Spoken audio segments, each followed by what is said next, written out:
Salut à tous, nous sommes là et nous continuons avec notre enseignement. Un petit rappel, la fois dernière, nous avions parlé de cette femme qui porte une couronne sur sa tête.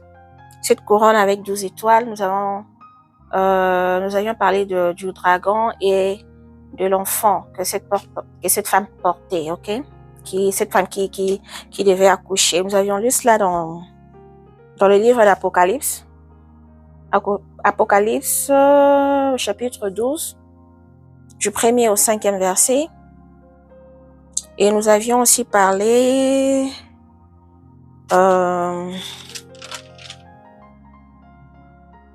du livre des Thessaloniciens,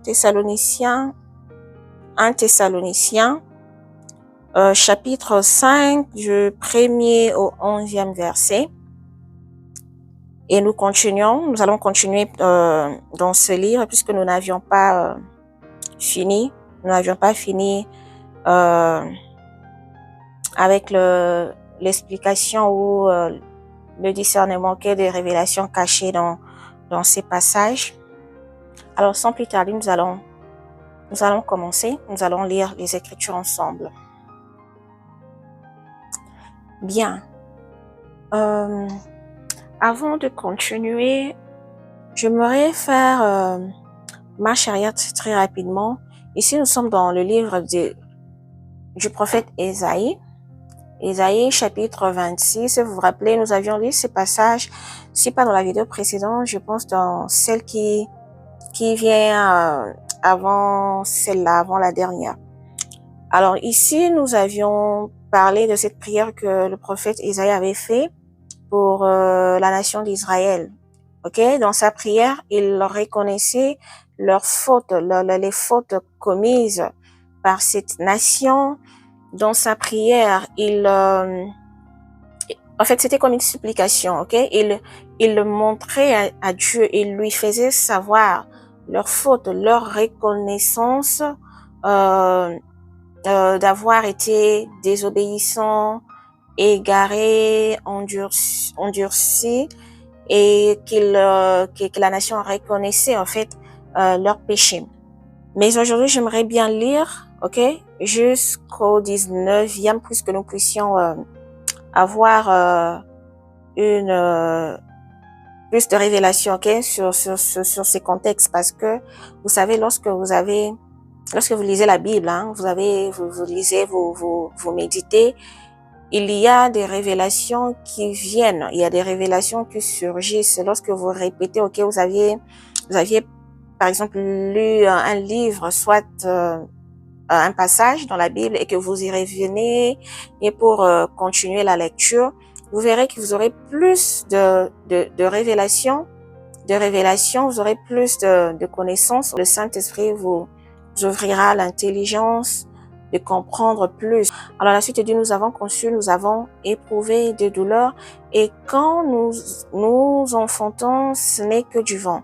Vous vous rappelez, j'en avais parlé dans ma vidéo précédente, que lorsque un peuple ou soit la nation d'Israël demeure égaré ou éloigné de l'Éternel, et c'est en ce moment que l'Éternel appelle les nations ainsi que la nation d'Israël de revenir à lui avant qu'il ne soit trop tard.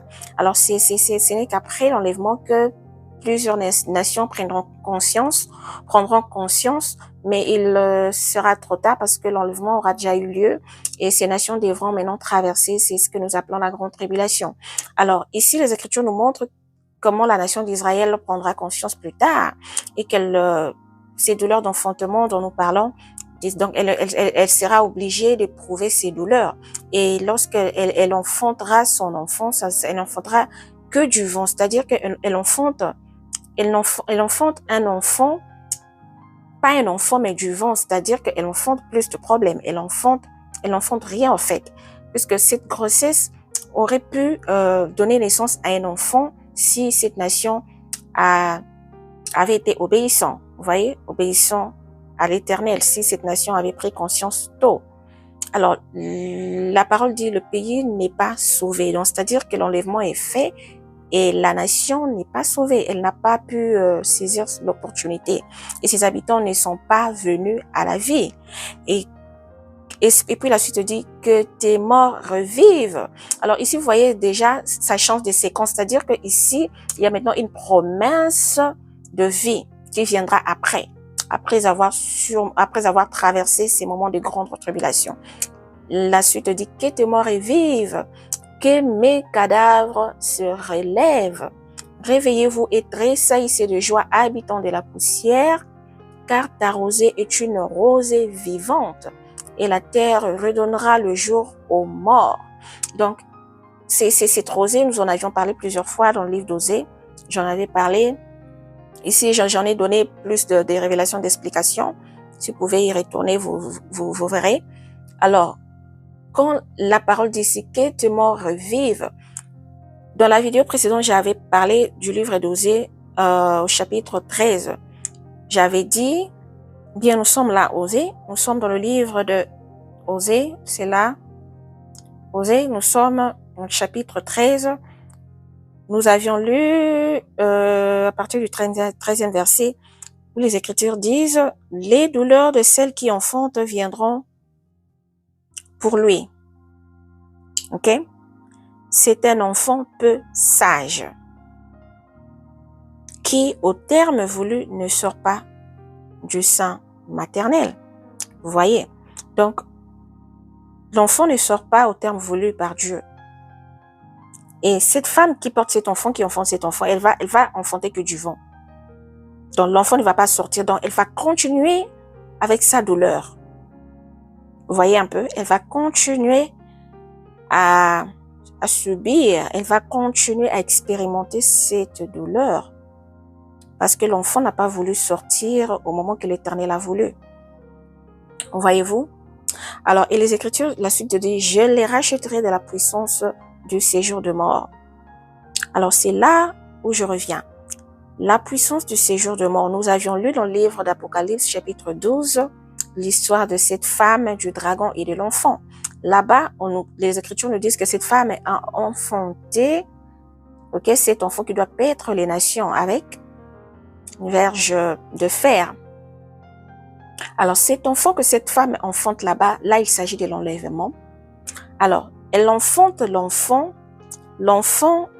à partir des douleurs qu'elle a eues, cette femme qui vient enfanter, qui est la présence de notre Jésus-Christ, qui revient pour prendre l'Église. Il s'agit là de l'enlèvement de l'Église. Mais lorsque nous voyons cette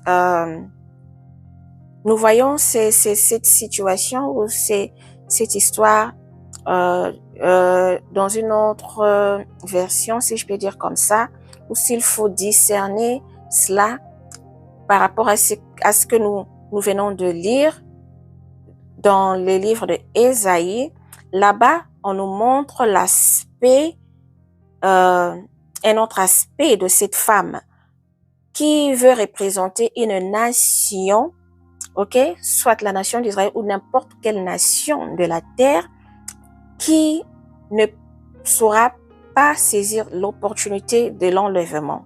Ok, ces nations qui sont égarées. Cette nation, parce que la femme, ici, d'après mon discernement, il s'agit d'une nation. Il peut s'agir de la nation d'Israël et de n'importe quelle nation. Donc, cette femme représente une nation. Alors, dans cette version du prophète Ésaïe, là, vous voyez qu'il s'agit, on montre maintenant la femme qui est la femme égarée, qui est la femme qui est restée dans la distraction. La femme qui n'a pas su se débarrasser de ses douleurs d'enfantement. Cette femme qui s'est laissée emporter par des vents et tempêtes, qui n'a pas pu saisir l'opportunité que l'Éternel lui présentait. Ok? Mais de l'autre côté, dans le livre d'Apocalypse, on nous montre cette femme qui vient accoucher, ok? Qui accouche, c'est-à-dire qui donne naissance à cet enfant, qui va faire entrer cette femme dans son repos. Cette femme qui va entrer dans son repos. Mais là, on nous montre que c'est l'enfant qui va être, dans les livres d'Apocalypse, c'est l'enfant qui va être enlevé vers le ciel. L'enfant va partir. Nous avions lu ça et nous pouvons encore lire ici. Ok, ici maintenant, nous sommes dans le livre d'Apocalypse, au chapitre 12. Là, nous allons lire à partir... on peut commencer là. Nous allons lire à partir... C'est dans du 4e verset, mais on commence là où on parle du dragon. Les Écritures disent, les dragons s'éteignent devant la femme qui allait enfanter afin de dévorer son enfant lorsqu'elle aura enfanté. Et on dit, elle enfanta un fils qui doit paître toutes les nations avec une verge de fer. Et son enfant fut enlevé vers Dieu et vers son trône. Et la femme s'enfuit dans le désert où elle avait un lieu préparé par Dieu afin d'y être nourrie pendant 1260 jours, qui représente les 3 ans et demi de la grande tribulation. Alors, vous voyez cette femme ici, elle enfante l'enfant, ok? Elle se débarrasse de ces douleurs tout en restant sur la terre, et elle devra traverser cette période de grande tribulation qui est de 3 ans et demi, soit 1260 jours. Et pourquoi reste-t-elle sur la terre? Parce que elle n'a pas non plus su retourner vers son maître qui est le Seigneur. D'une certaine manière, oui. Mais elle a eu cette grâce d'être épargnée ou d'être gardée quelque part. Et c'est elle qui bénéficiera des ailes de l'aigle pour s'enfuir dans les déserts. Alors, qui est cette femme? C'est celle qui porte 12 étoiles sur sa tête, sa couronne qui porte 12 étoiles. Cette femme représente une nation. S'agit-il de la nation d'Israël? Puisqu'elle porte 12 étoiles et nous savons que la nation d'Israël est constituée des 12 tribus d'Israël. Voyez-vous? Voilà pourquoi je dis que cette nation représente cette femme représente une nation, et elle peut représenter et la nation d'Israël, et elle peut représenter et n'importe quelle nation de la terre, puisqu'il s'agit de toute l'humanité. Ok? Alors, maintenant, lorsque les Écritures nous disent, ici, nous sommes de retour dans le livre de Osée, nous sommes là, de retour dans le livre de Osée. Ici, maintenant, lorsque les Écritures nous disent, ici, la promesse que l'Éternel fait à son peuple, je les racheterai de la puissance du séjour de mort et je le délivrerai de la mort. Quelle est cette puissance du séjour de mort? Ici, nous comprenons déjà qu'il s'agit de la traversée de la grande tribulation, ok? La période du règne de la bête. Et ces nations qui resteront sur terre feront face à la puissance du séjour de mort. Ces nations verront, ok? Elles vont expérimenter, elles vont voir la puissance du séjour de mort en face, comme ça. Elles vont vivre cela. Et quelle est cette puissance? Lorsque nous retournons ici, dans le livre d'Apocalypse, nous sommes là, dans le livre d'Apocalypse, chapitre 13, qui parle de la mort, de la bête qui monte de la mer et celle qui monte de la terre. Et voilà maintenant cette version de la bête qui monte de la terre. Quand vous voyez la terre, ça veut dire l'abîme, en dessous de la terre, de l'abîme. Où se trouve l'abîme? C'est le séjour de mort. Alors, voilà pourquoi l'Éternel, les Écritures disent que l'Éternel dit que je les délivrerai de la puissance du séjour de mort après avoir traversé la grande tribulation. Mais ces nations ou ces peuples qui resteront, qui rateront l'enlèvement, devront traverser, devront faire face à la puissance du séjour de mort. Et voilà, cette puissance du séjour de mort qui vient s'incarner en humain, ok? Qui vient dans un corps, habiter dans un corps. Donc, la terre va faire face au séjour de mort comme ça, tête à tête. Et voilà, celle qui va incarner le séjour de mort en lui ou en elle, ok, de cette bête ou de l'antéchrist. Il s'agit bel et bien de la bête qui monte de la terre. Qui monte de la terre, qui veut dire qui monte de l'abîme. Donc, qui vient du séjour de mort. Qui vient maintenant pour faire la guerre aux habitants de la terre. Donc, les habitants de la terre vont rencontrer la mort face à face, vont vivre avec elle. Elles vont l'expérimenter, elles vont faire face, elles vont s'affronter. Ok? Donc, je vais dire, ils vont s'affronter, les habitants, ok? Ils vont faire face à cette puissance du séjour de mort. Donc, voilà cette révélation que j'ai eue quand j'étais en train de revoir les Écritures. Voici cette puissance du séjour de mort qui est la bête qui montera de la terre ou de l'abîme qui représente le séjour de mort. Bien, maintenant nous allons retourner dans notre livre de Thessaloniciens pour continuer. Bien, là nous sommes de retour. Nous sommes dans le livre de Thessaloniciens, dans 1 Thessaloniciens chapitre 5, et nous étions arrêtés là où les Écritures nous disent, car vous savez bien vous-même que le jour du Seigneur viendra comme un voleur dans la nuit. Donc, dans la vidéo passée, nous avions parlé, nous avions expliqué, nous avions essayé d'expliquer en détail ce que cela voulait signifier. Nous avions aussi lu dans le livre de Matthieu au chapitre 24, du 42e au 51e verset. C'était en fait pour donner la raison, la raison pour laquelle la venue de notre Seigneur Jésus-Christ devait se passer ainsi. Nous avions lu là-bas, les Écritures nous a parlé, nous a donné la raison, le motif de cette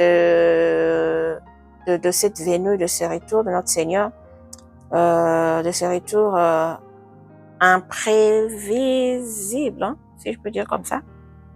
Ce retour qui n'est pas connu, ok? Un retour brusque. Un retour qui vient surprendre en fait l'humanité. Alors aujourd'hui nous continuons. Nous allons continuer. Quand les Écritures nous disent qu'il viendra comme un voleur dans la nuit. Alors aujourd'hui, nous voulons chercher à comprendre pourquoi la nuit. Qu'est-ce que la nuit vient faire ici? Pourquoi notre Seigneur reviendra-t-il comme un voleur dans la nuit? Que veut représenter la nuit? Que veut dire la nuit? Quelle est cette révélation cachée? Ok? Ici, nous voulons comprendre ensemble. Alors, nous allons essayer de discerner ensemble ce que cela veut dire. Alors, lorsque les Écritures disent qu'il viendra dans la nuit, nous savons tous que la nuit est un moment, est un temps que nous traversons, ok? C'est un moment qui n'est pas éternel, c'est-à-dire c'est un moment qui vient pour rester pendant des heures et puis passer, ok? Laisser la place à l'autre temps ou à l'autre moment, c'est-à-dire le jour Voilà. Alors, nous voyons déjà cette différence entre la nuit et le jour. Dans la nuit, il y a beaucoup de choses qui se passent. La nuit peut représenter un moment de repos ou de pause après avoir passé un moment de bousculade ou d'activité quelconque, vous voyez. Et lorsque la nuit tombe, vous sentez l'épuisement, vous sentez la fatigue, vous sentez cette lourde charge que vous avez traversée dans la journée, ok? Tout remonte dans la nuit. Donc, alors la nuit, donc, en restant calme dans votre coin, et c'est en fait ces moments où tout revient dans votre tête. Vous faites l'analyse de ce qui s'est passé dans la journée. Vous voyez un peu tout ce que vous avez pu vivre, ok? Tout ce que vous avez pu expérimenter dans la journée. Donc, vous voyez ces bousculades qu'il y a dans la journée. Tout le monde veut faire quelque chose, tout le monde veut aller quelque part. Il y a tout, et les bonnes choses et les mauvaises. Donc, tout se passe, tout est mélangé dans la journée. Tout est mélangé dans la journée. Il y a une grande dépense, je peux dire, d'énergie, ok? On dégage beaucoup d'énergie puisque l'humanité est en mouvement. Est en mouvement. Alors, il y a de ceux qui arrivent à sortir vainqueurs et il y a de ceux qui arrivent à sortir perdants. Et le jour passe et la nuit tombe et c'est là où on sent l'épuisement, où on sent la fatigue et on veut se reposer. Alors, c'est cette nuit ici, s'il faut discerner, représente un moment où l'humanité sera épuisée. Épuisée par tout le vent qui l'entoure, qui l'a entouré durant sa journée. Épuisée et parfois même il y a des douleurs qui continuent même, ok? Qui continuent à persister. Même dans la nuit, il y a de fortes douleurs. Dans la nuit peut représenter l'obscurité dans la vie d'une personne. La nuit peut représenter le blocage. La nuit peut représenter, en fait, il fait noir dans la nuit et on ne voit pas clairement où l'on met le pied, où l'on va. Donc, vous voyez que vous n'avez pas une vision claire dans la nuit. Donc, ça représente tout. Ça représente toutes les situations qui peuvent embrouiller, qui viennent bousculer la vie d'une personne. Alors, pendant ces temps, il y a de ceux-là qui sont plus violents ou vaillants, qui peuvent résister. Ok, pendant ces temps difficiles, il y a de ceux qui tiennent le coup, qui continuent à se battre jusqu'à attendre que le jour vienne. Et il y a de ceux qui succombent, ok, qui succombent dans leur marche, qui n'arrivent plus à avancer et qui tombent et qui se laissent emporter et qui se laissent complètement épuiser et qui perdent l'espoir, ok? Alors, c'est cette nuit dont nous parlent les Écritures. Alors, ça veut dire que la venue de notre Seigneur Jésus-Christ se fera pendant que l'humanité sera en train de traverser les moments très durs, les moments difficiles où on ne voit que des ténèbres, pas de lumière, puisqu'il s'agit de la nuit. Cette nuit qui représente cette manque de vie, manque de lumière, manque d'énergie, manque d'espoir, ok? Où tout le monde, où les nations, les peuples habitants de la terre sont épuisés. Et parmi eux, il y aura de ceux qui perdront la foi. Ceux-là qui ne seront pas aussi forts, qui ne pourront pas tenir et attendre notre Seigneur Jésus-Christ. Alors, c'est dans ces moments même que ceux-là qui sont appelés enfants de Dieu devront prouver leur fidélité, devront prouver leur foi, leur obéissance, devront prouver leur croyance, prouver cet amour qu'ils ont pour le Seigneur. devront faire face, ne pas vouloir céder, ne pas vouloir se laisser manipuler, emporter, ne pas vouloir se laisser séduire, ok? Parce que lorsque le monde est dans les troubles, il y a des difficultés, des problèmes, il y a de ceux qui acceptent de vendre leurs âmes à cause de l'argent, à cause de difficultés, beaucoup de choses. Alors beaucoup succomberont, beaucoup livreront leurs âmes pour de l'argent, pour le bien de ce monde, parce qu'il fait tellement noir. Si nous traversons cette nuit qui est entourée des ténèbres, où on ne voit pas clair dans la vie, où les choses sont bloquées, il y a trop de problèmes, des guerres partout, des confrontations des nations, tout ça là, ça fait partie de la nuit, de problèmes humanitaires, ok? Alors, ceux qui sont de Dieu tiendront le coup jusqu'à la venue de notre Seigneur Jésus-Christ. Voilà ce que représente cette nuit ici, ok? Donc, la nuit ici pourrait représenter les problèmes, les troubles, les guerres, les conflits entre nations et royaumes, les tourments, ok? Les préoccupations de la vie, les dures épreuves et les péchés, tout, ok? Manque de moralité, l'immoralité, tout ça là vont faire partie de ce que nous appelons la nuit. Alors, rappelons-nous, ici, lorsque nous remontons ici, on dit ici, les Écritures disent, pour ce qui est des temps et de moments, vous n'avez pas besoin, frères, qu'on vous en écrive, car vous savez bien vous-même que le jour du Seigneur viendra comme un voleur dans la nuit. Alors là, ce sont des mots-clés. Hein. La nuit ici, ça fait partie des mots-clés ici. Alors, lorsqu'on dit en ce qui concerne, okay, pour ce qui est des temps et de moments, okay, des saisons que nous traversons, des moments, des signes, tout ça, pour connaître, s'il faut que nous puissions prêter attention ou suivre ces choses pour déterminer le jour de la venue de notre Seigneur Jésus-Christ, ça ne vaut pas la peine. Parce que l'on dit, car nous savons que notre Seigneur viendra comme un voleur dans la nuit. Alors la nuit ici, c'est le mot-clé principal. Alors, étant enfant de Dieu, nous comprenons déjà la signification de la nuit, ce que la nuit veut dire. Vous voyez? Alors déjà, lorsque nous voyons que nous sommes déjà en train de traverser cette nuit, alors le Seigneur Jésus, ça veut dire que le Seigneur Jésus-Christ est proche. Ok? Il est proche, sa venue est proche.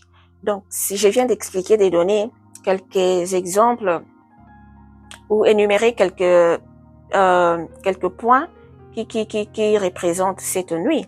Ok?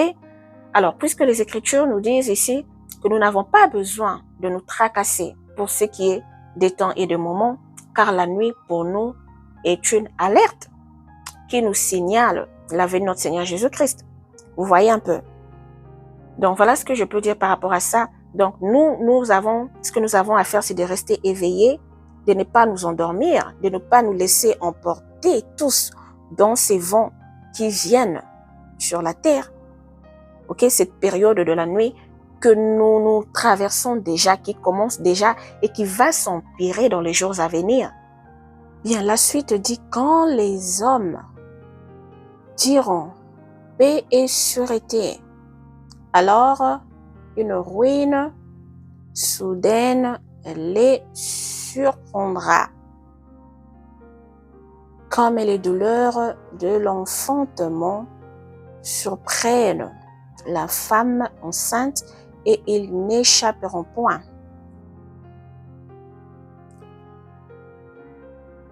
Bien, pour que les hommes, ok, pour que les hommes aillent dire ou déclarer ou proclamer paix et sûreté, pour qu'ils aillent faire ça, ça veut dire que quelque part il y a eu cette manque de paix. Ça veut dire que quelque part il y a eu des troubles. Ils ont été en guerre entre eux, ces hommes. Ils ont été en guerre, ils se sont confrontés, ils se sont affrontés entre eux. Et finalement, ils se disent, nous devons chercher la paix. Voyez-vous? Donc, nous comprenons qu'il y aura une traversée de cette nuit qui représente ces fortes douleurs d'enfantement. cette nuit qui vient représenter le problème sur la terre, le problème dans toute l'humanité, entre les nations. Voyez-vous cela? Alors, lorsqu'ils diront paix et sûreté, alors une ruine soudaine le surprendra. Comme les douleurs de l'enfantement surprennent la femme enceinte et ils n'échapperont point. Voyez-vous, quand bien même qu'ils aient cette idée de chercher la paix, mais on peut bien voir que les Écritures nous montrent ici que cette paix ne tiendra pas. Cette sûreté ne tiendra pas non plus. Ils essaieront, mais cela ne marchera pas. OK? Donc, puisque l'on parle de paix et des hommes, OK? Quand on dit des hommes, donc ici, il faut comprendre qu'il s'agit des nations, des royaumes, OK? Des autorités du monde, OK? Tous ceux-là qui vivent sur la terre. OK? Donc, ça veut dire qu'il y a des conflits, des guerres, des troubles, des mésententes qui nécessitent une négociation, OK? De paix entre ces nations. Mais avant que ces négociations arrivent, il faudra d'abord qu'il y ait des confrontations, qu'il y ait des conflits, des guerres entre ces nations. Il faudra d'abord qu'il y ait des affrontements, OK, pour enfin aller chercher cette paix. Donc voilà ce qui attend l'humanité dans les jours à venir. Cette nuit que nous sommes déjà en train, nous sommes déjà rentrés et nous avançons donc cette obscurité, ces ténèbres, OK, qui règnent dans la nuit là. Nous les traversons déjà. Nous les traversons, ce n'est que les débuts, OK? Tout ce que nous voyons là, ce n'est que les débuts. Nous allons rentrer en profondeur de ces choses. Alors, si vous êtes branchés, que vous suivez aussi les infos, vous verrez déjà ce qui se passe dans le monde depuis des temps. Vous voyez déjà ce qui se passe entre les nations, entre les autorités et tout. Et lorsque l'on dit qu'une ruine soudaine les surprendra, donc ça veut dire que cette paix en question ne tiendra pas, OK? Malgré leurs efforts, et une ruine soudaine, donc c'est-à-dire brusque, inattendue, OK, les surprendra. Une ruine qui tombe à l'improviste, OK, d'une manière imprévue. Comme les douleurs de l'enfantement surprennent la femme enceinte, et ils n'échapperont point. Il s'agit donc ici des épreuves de la nuit. Bien, nous avons compris pour cette partie, et nous allons nous arrêter ici pour cette vidéo, pour qu'elle ne soit pas très longue. Nous avons déjà fait plus de 30 minutes, et nous revenons très prochainement pour continuer à partir de là où nous sommes arrêtés. Merci, à la prochaine.